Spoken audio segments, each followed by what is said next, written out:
Welcome to Friday Friends, RI Elder Info's weekly look at the organizations and individuals providing resources for Rhode Island seniors, caregivers, and professionals.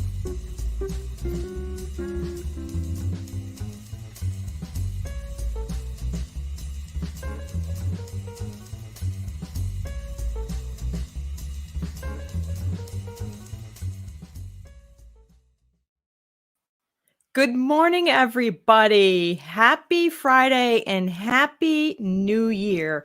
It is a new 2022 very first Friday Friends of the year. You've already seen some of our amazing changes that have taken place in 2022. We've got the new intro coming on. For those folks who are joining us for the very first time, I am Deb Burton, the founder and Executive Director of RI Elder Info and rielderinfo.com. RI Elder Info is a 501c3 nonprofit here in Rhode Island that maintains the most comprehensive resources for seniors, caregivers, and professionals. And every Friday at 9 o'clock, we come on here live and bring on guests that are giving you information that you need to know about, whether you're a senior, you're a caregiver, or you're a professional. So it's really important that you hit the like button and the subscribe or the follow button, as the case may be, on the social media that you're following us on. And I am super excited to say that starting today with this very broadcast, we are now in the podcast sphere.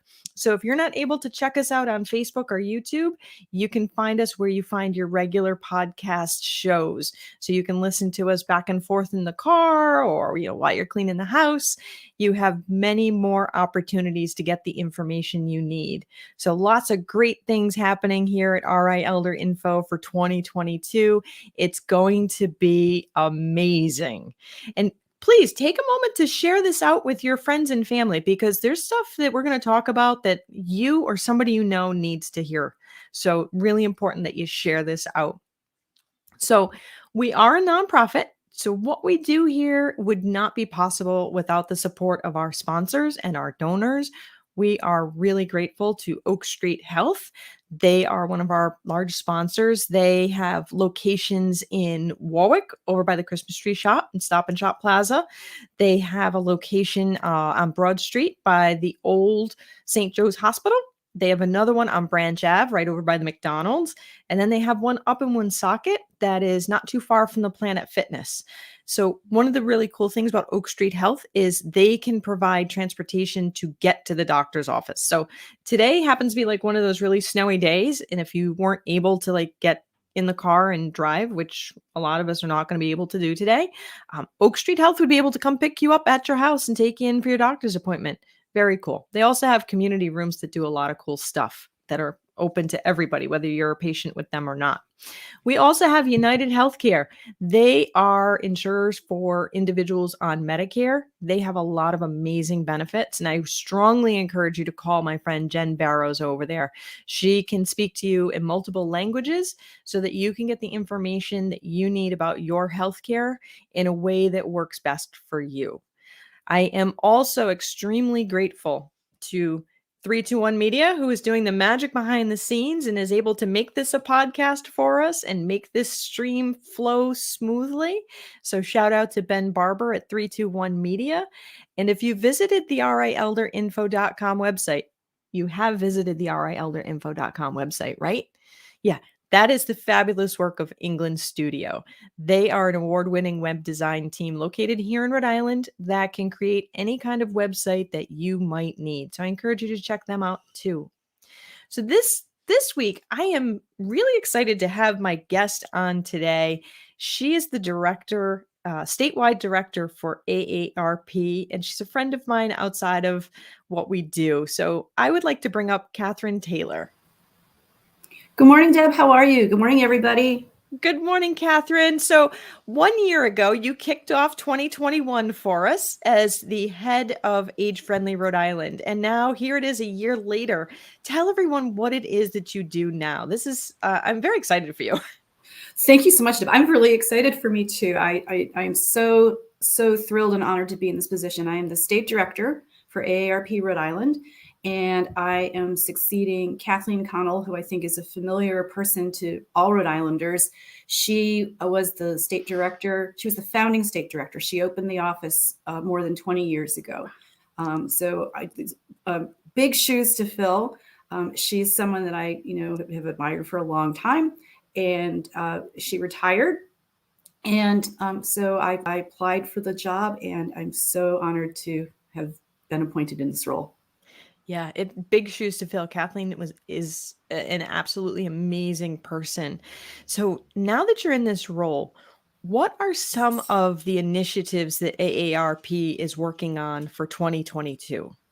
Sure, and I'll take a step back from that, Deb, just to describe what our office does, because we are part of the AARP national organization, which has offices in all 50 states and Puerto Rico and the Virgin Islands. And we're the largest nonprofit in the United States. Did not know that. So we do, people become members and get a lot of benefits that way, but we also advocate at the national level. Right now, we're very busy trying to get legislation included in the Build Back Better bill to allow Medicare to negotiate for the prices of prescription drugs. So that's a top priority, and the states are working on that too with our federal delegation to make sure they vote for that. On the state level, we are busy in 3 areas on behalf of our 132,000 members in our state, plus everybody 50 plus. We want to make sure that everybody over 50 has the opportunity to live their best lives. That's our mission. And so we are busy with advocacy on Smith Hill. I can talk about our legislative priorities in a minute. And we're also busy with advocacy at the city and town level. This past year, we were successful with partner advocates in enacting green and complete streets ordinances in the cities of Providence and Newport to make it easier for people to get around, no matter how they get around. And making sure that cities are walkable, bikeable, strollable for people ages 8 and 80. We're also really busy with communications. We are a trusted source of information. We are out there on all channels, from social media, where we are now, to the newspaper, to television, to producing all kinds of wonderful factual materials for people to get their hands on. We also have a great website, which you put it up for us too, and people can just go aarp.org/Rhode Island, and they can find all our materials there.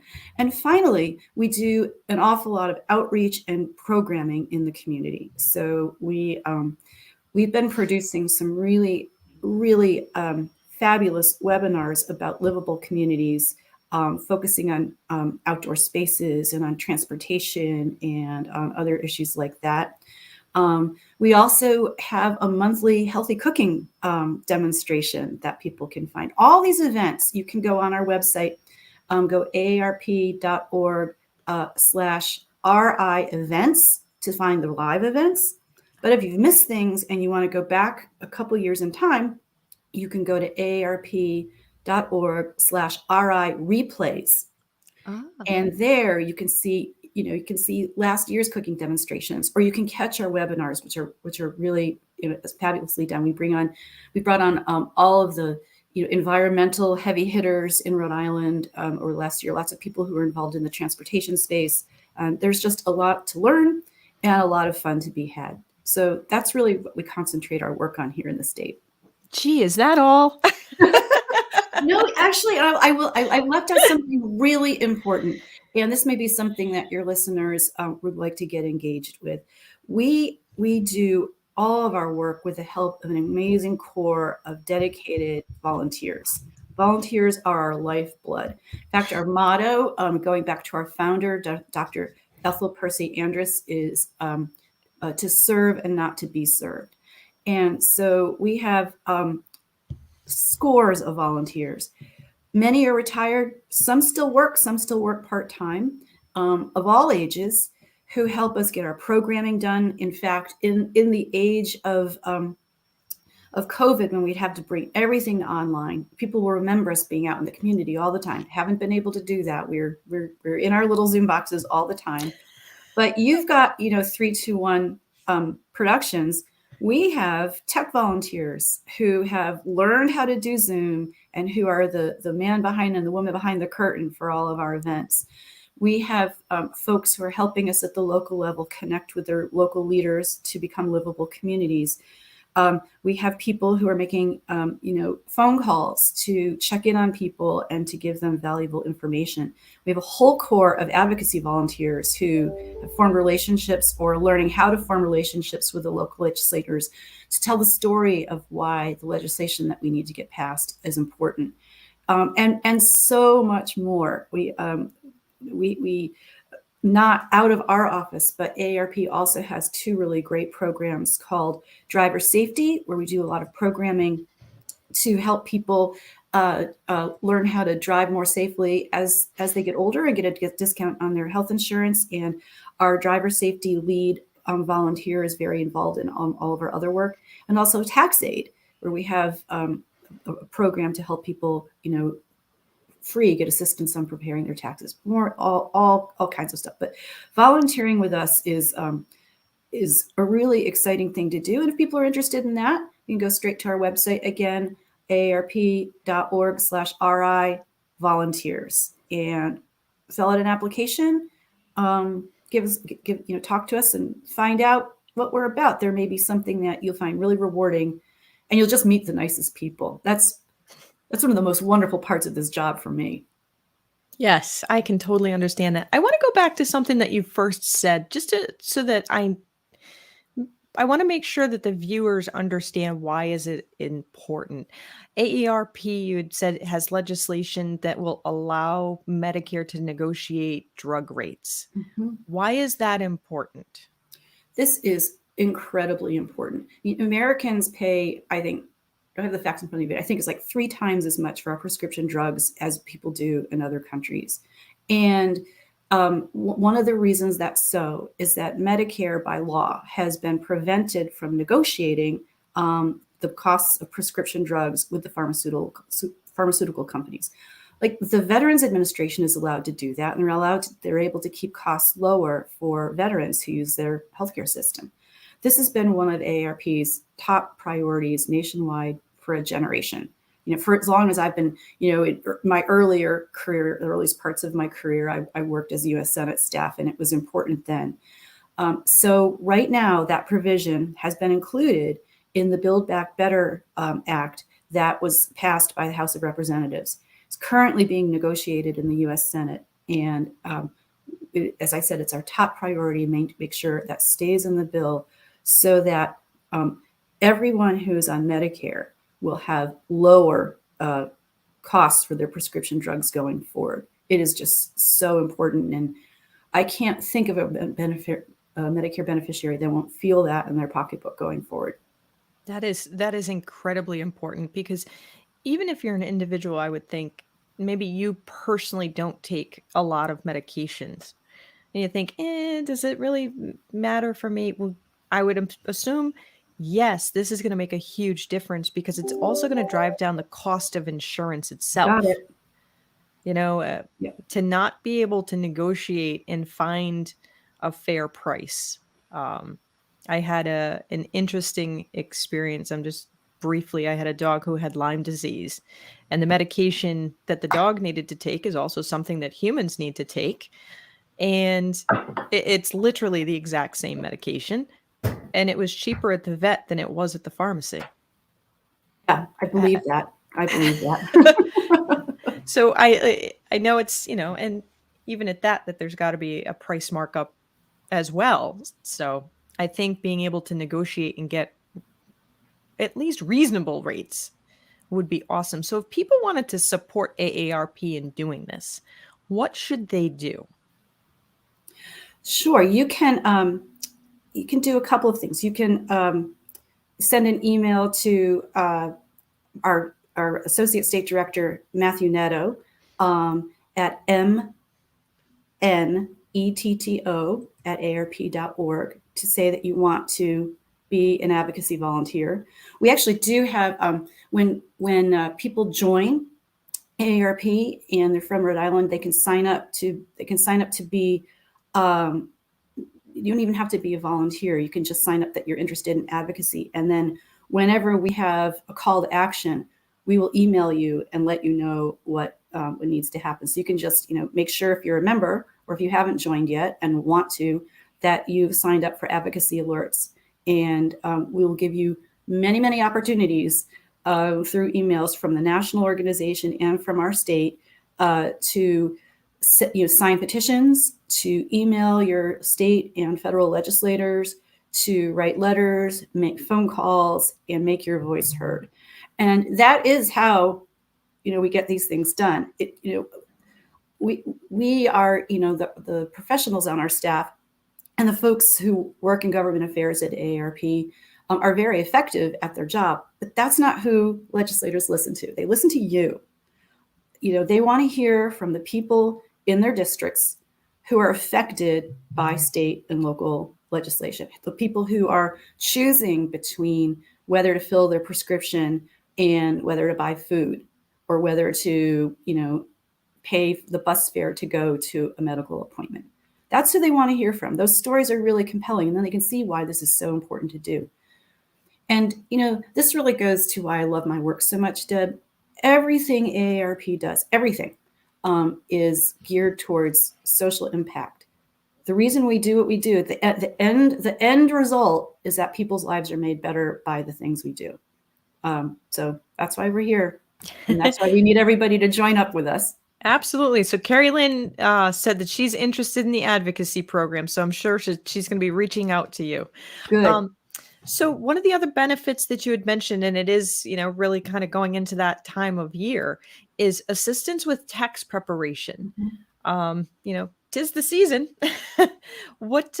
How do people find out more about the tax preparation? Oh, I wish I had that at my fingertips, because that's not part of what we do. They're a separate operation. But Yep. I think if you just Google AARP tax aid, because it's run out of the AARP Foundation, which is a little separate than us, then you'll get the contact information for Rhode Island. And I will say that the volunteer who runs it for Rhode Island is a gentleman named Ray Gorman, who's a fantastic human being, and he'll help you connect with what you need.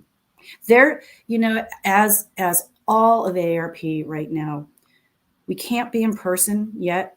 Right now, with the spread of Omicron, we're being very, very safe, and we're not able to do things in person. So the tax aid program has been super creative and managed to serve people despite the inability to be in person. That is awesome.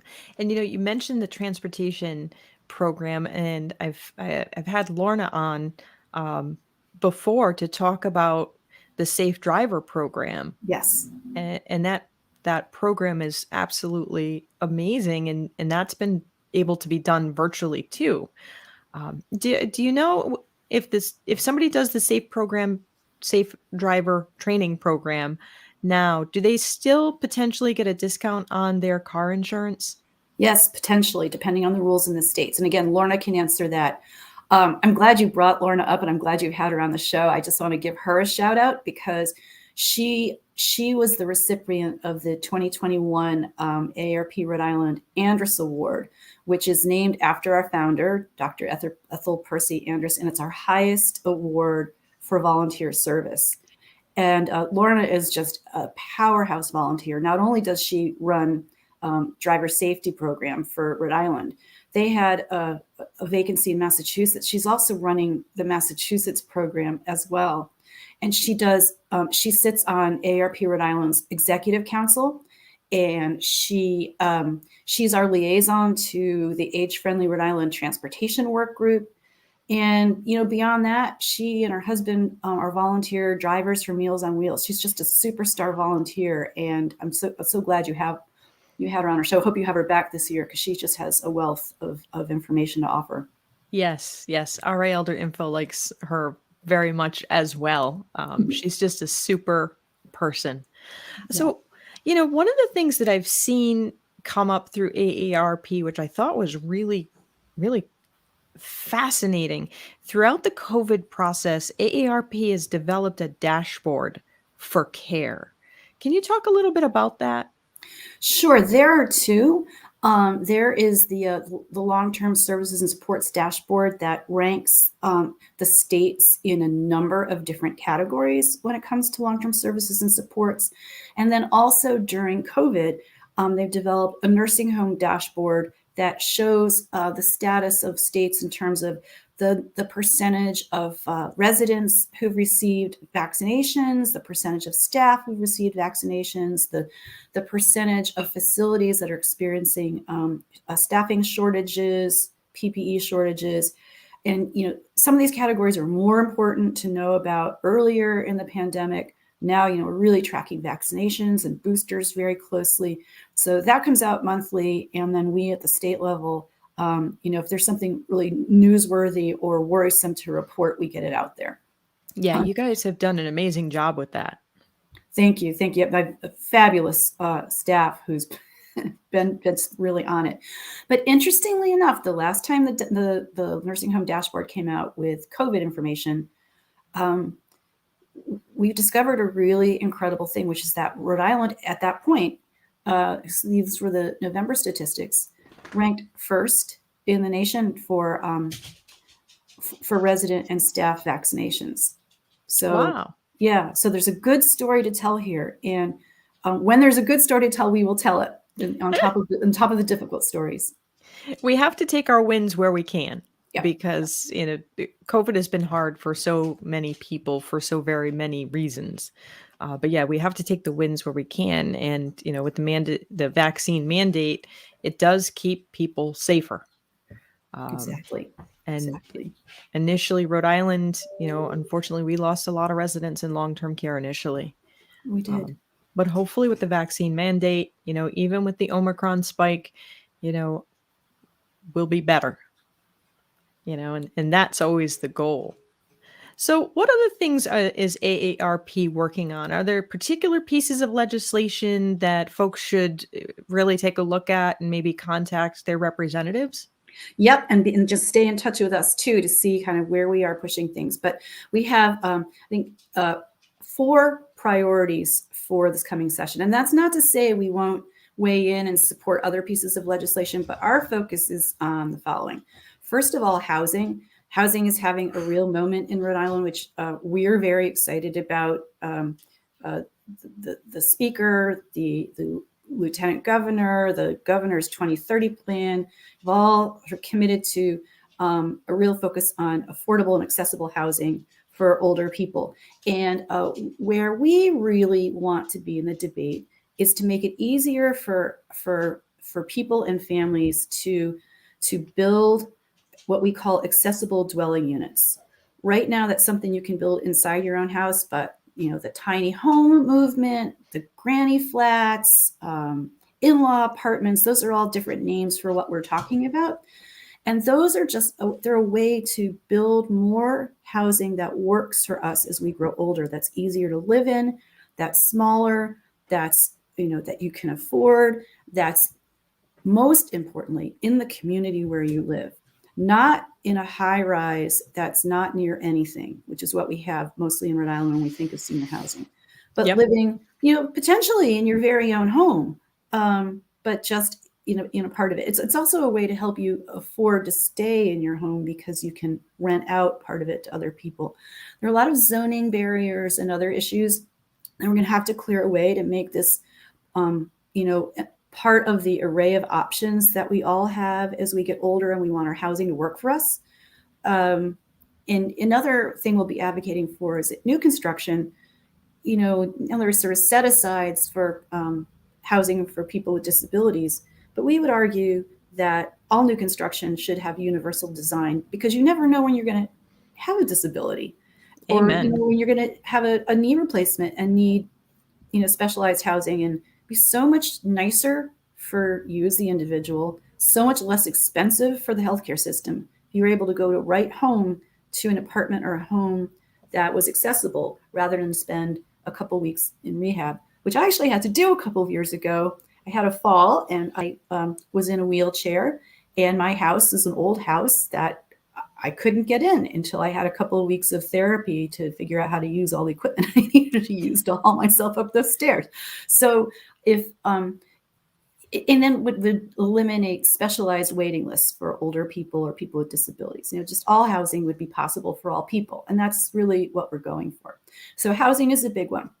We will, and also last year we were successful with partners in making permanent the home modification grant program. And so we'll be working to up the number of dollars available in that program, because they continue, they run out of money halfway through the year because people really need that.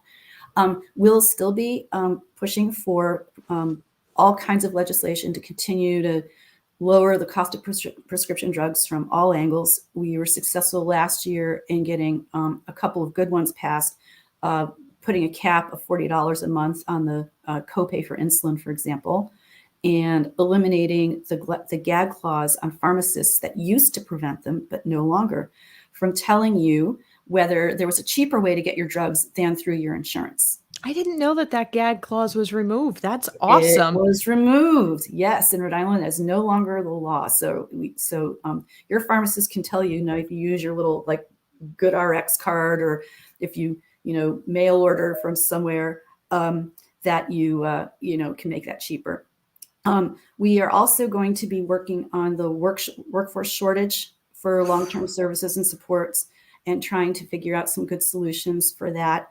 And we will be working to codify in law some of the ways that were allowed to make voting easier for all of us during the pandemic when we didn't want to be with people. So just making sure voting is as accessible as possible for people with physical limitations, or just barriers to voting will be important to us. So those are the 4 areas. Those are huge, because the prescription drugs is enormous. This housing crisis is insane. I get calls from folks where individuals have rented their apartments for sometimes decades, and the property sold, and the new landlords are either jacking the rent right through the roof beyond anything that people reasonably can pay, or just simply saying you're evicted. And navigating the housing situation right now, you need Lewis and Clark and a good map and compass to find a spot. And that's very challenging when you are an older adult, or maybe have some technology difficulties. So I'm glad to hear AARP is working on these alternatives. And I know a lot of times most folks want to age in their community. Exactly. So Exactly.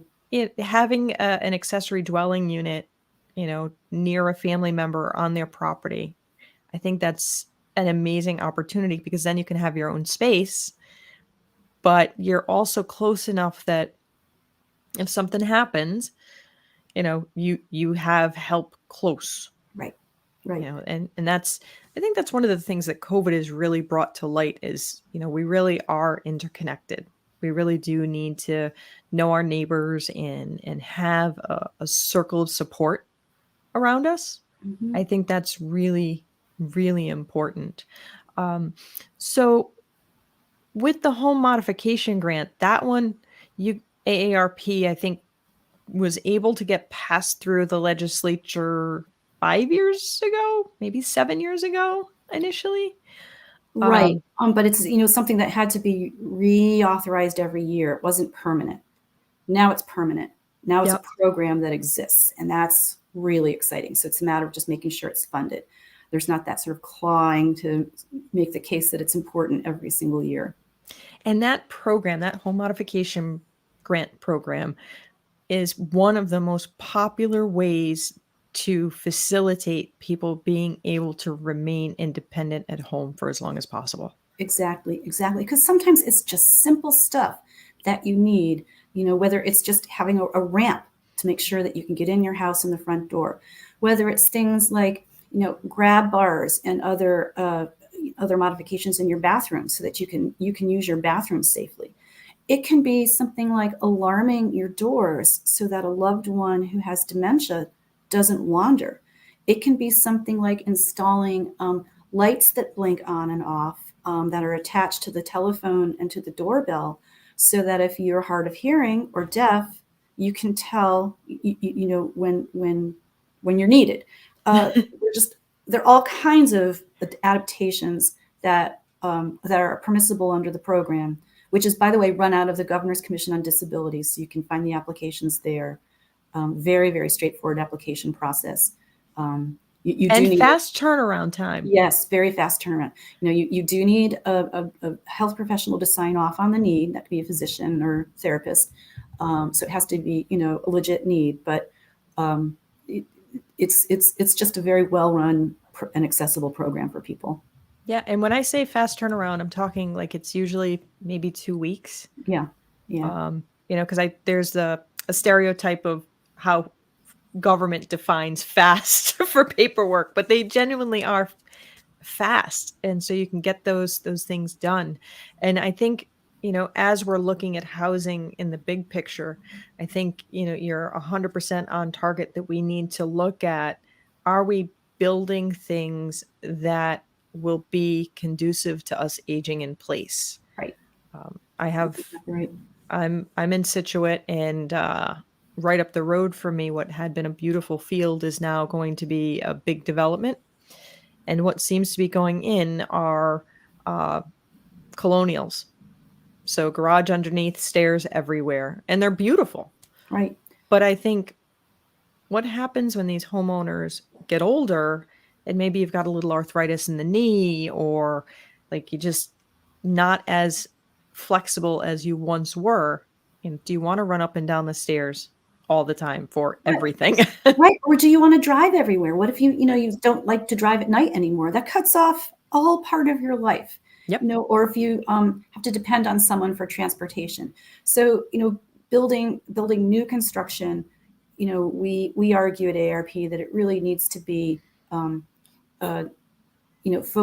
near transit, near other modes of transportation other than cars. So that could be bus or train, that could be sidewalks. It could be just, better availability of Uber and things like that. And near amenities like, grocery stores, restaurants, hair salons and barbershops, churches, things that people need and want to do on a daily basis. Make sure that you can get there when you want to get there. It's really important. And what I think is super important for people to hear too is the things that you just listed. There's this crazy notion that after a certain age, your life just simply is go to the doctor and watch, cable TV. But the reality is we don't stop wanting to go get our hair done or, go to the barbershop, to go to our religious communities, to visit our friends. That still stays with us. And it's right. And one of the most important things for all of us at any age, but especially as we get older, to maintain our health is social connection. Yeah. And we need and must have opportunities to not just maintain our relationships, with our family members and our friends, but to make new friendships all the time, and just bring those new friends into our lives. And you can't do that when you're on the 10th floor of a high rise in your efficiency apartment, and you can't do that when you're out in the woods and you can't drive. So we want to build housing. We want to approach everything from a social participation lens. That's a key domain of livability. Make sure that people have the opportunity to participate fully in community all the way to their last minute. That is, it's so important. So as we're winding down, are there any messages that you want to make sure that people know about?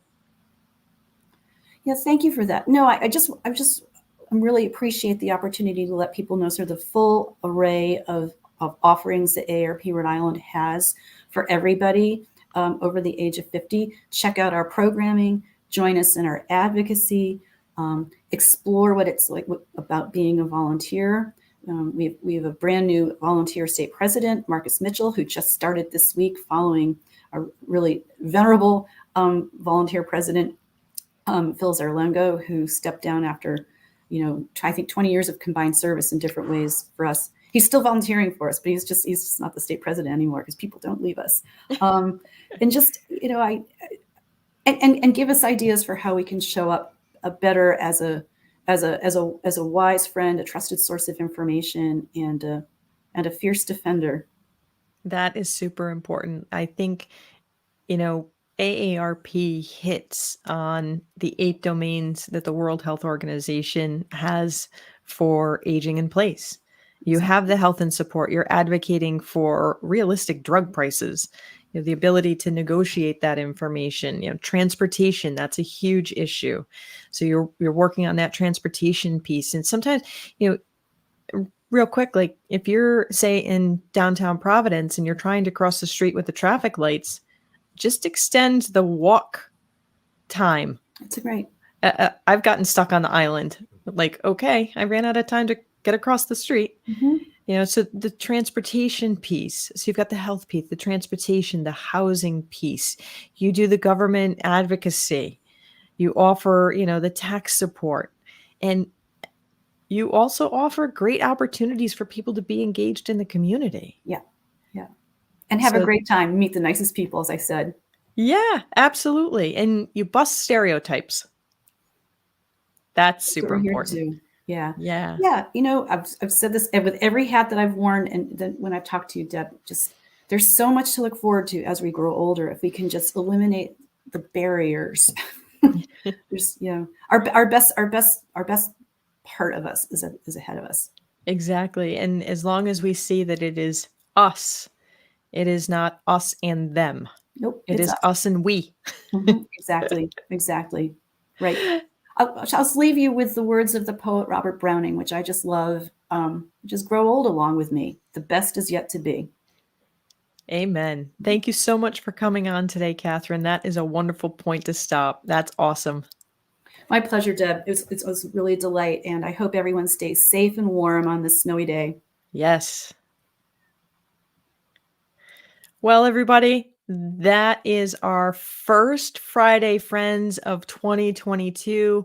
Wow, the wealth of resources we just covered. So if you happen to join us a little late, hit the rewind button and make sure you watch this, because there's a lot going on that you and people you know and care about need to know. So I encourage you to hit the like button, hit the share button, and get the word out, whether it is housing issues, whether it's drug prices, transportation, volunteer opportunities, legislation that's going to impact all of us. Reach out to AARP. They genuinely are really nice people to reach out to and speak with and be engaged with. So I really encourage you to check it out. In the meantime, I look forward to seeing you all here again next week. And in the meantime, I want you to be well and be kind. If you liked this video, please follow us on social media and subscribe on YouTube. For more information, visit rielderinfo.com or call 401-585-0509. If you have any questions, email deb@rielderinfo.com.